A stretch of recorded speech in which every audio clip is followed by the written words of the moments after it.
imagine, you have to say or introduce yourself, okay?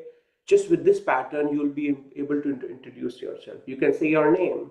So instead of, in this case, मैं Albert Einstein हूँ, you can say मैं Ashu हूँ, okay? Or मैं teacher हूँ. So you can say it for yourself, okay? Okay, so now you can talk about your relationship, or if you're a father or a husband or a son or a daughter or a brother, or a grandfather, you can tell that as well. So I'm going to give you some hint now, okay? Keep going.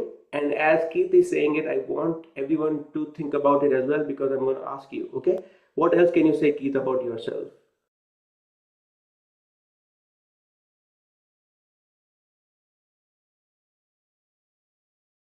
After that, okay?